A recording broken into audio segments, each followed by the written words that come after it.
But first, a new book says too much public money is spent on cultural institutions in Germany. Pure provocation or an issue in need of debate? You'd be hard-pressed to find another country that can boast as many opera houses, museums, theatres and libraries as Germany. In 1975, the government invested the equivalent of 1.8 billion euros in the country's art scene. Today, it's more like 9.6 billion. Can Germany afford it? According to the authors of the book Der Kulturinfarkt, or Cultural Infarction, the answer is no.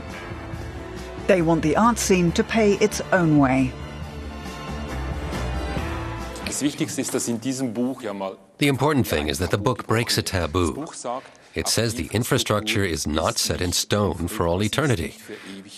We don't agree that this museum that's been here for 100 or 500 years has an entitlement anymore.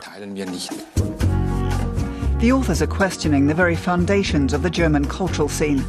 They say it's vain, swimming in subsidies, and not all it's cracked up to be. If we had 9.6 billion euros for the arts and were able to rebuild Germany's cultural scene from the ground up, would we build 7,000 museums, 140 theatres and so on? We definitely wouldn't. We would certainly have different priorities.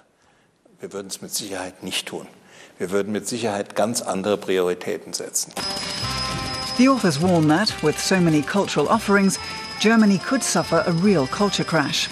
They propose closing half of all cultural institutions, and they say the arts should cater to the tastes of the public and not the critics. But is it all just a provocation, or a topic that needs to be talked about? We need to have a cultural political discussion. We will have achieved our goal when a realistic discussion is held in this country. The authors say most of the money has been paid into libraries, archives, museums and theatres, and they don't attract a large slice of the population. Art for all, the buzzword of the 1970s, hasn't become a reality. The authors of Der Kulturinfarkt have a vision. They want art for the masses, where only those institutions that can pay for themselves survive. Regular subsidies should be reserved only for a select few.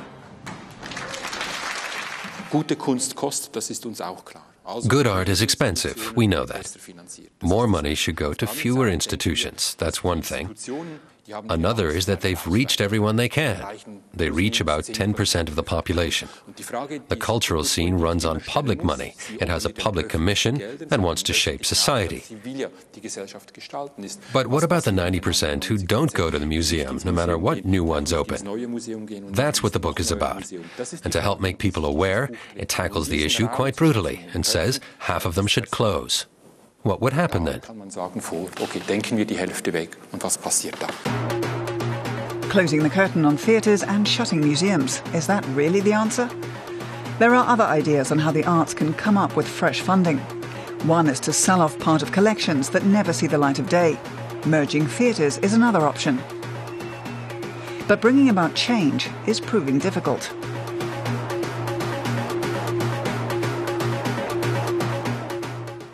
We close schools because they don't have any pupils, and we deconsecrate churches because there aren't any believers. But the arts should stay. What about the old notion of a theatre on every doorstep?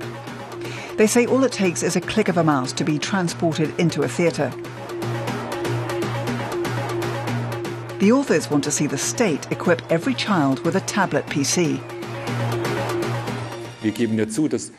We understand that watching a play on a screen isn't the same as seeing it live, but it is an aesthetic experience.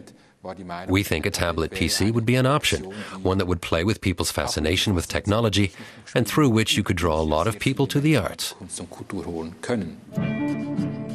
A debate about the arts in Germany is more necessary than ever in times of tight budgets. The authors of Der Kulturinfarkt provide few answers, but they are asking the right questions. If they can't justify funding, they say it has a historic tradition, and then it becomes a fixture in the budget for all eternity. They want to put an end to that. Otherwise, the land of poets and thinkers could soon suffer a culture crash.